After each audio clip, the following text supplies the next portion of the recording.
ready for some homemade pie crust? Now, this was another request, y'all, so let me show you how I do it. I had to dig way back in the archives for Miss Martha right here, but she gonna be the one to bring it. And I also had to pull out my white lily flour. Why white lily, you ask? Because I told y'all, white lily is the best. I got some cold butter, y'all, that I'm chopping up into little pieces just like this.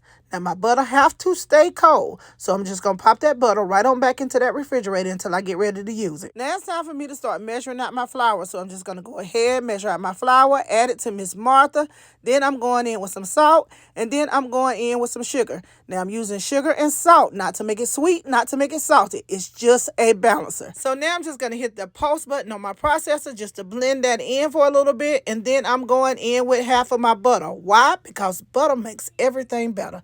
So now I'm just going to pop that lid on, pulse all that in together, and then I'm going in with the rest of the butter. So once I get that butter in there, I'm just going to go ahead on and pop that top back on, and then I'm going to blend it well. I'm going to let this blend until we get to the consistency of cornmeal. It needs to look and feel like cornmeal. Next, y'all, I'm just going to pop that lid on. I'm going to grab me a glass of ice cold water. Yes, ice cold water.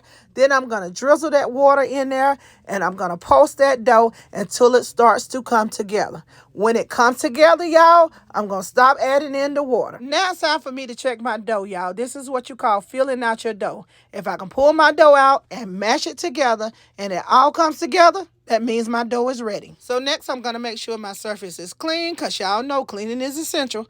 And then I'm going to go ahead on and flour my surface. Once I get that floured, I'm just going to pour my dough out. And y'all don't worry about it being crumbly, because remember when I told y'all, if you can mash it together and it comes together, then it's perfect. Now I'm just going to continue to mash it together until I get it into a ball. And I'm not going to work it too much because it needs to stay cold. So now, y'all, look at this masterpiece right here.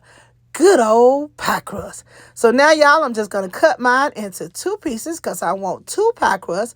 I'm going to place them into some Ziploc bags. Once I get them placed into Ziploc bags, I'm going to pop them suckers into the refrigerator until I get ready to use them. Now, y'all go ahead on and get these pies made up, because you know what? That's good right there.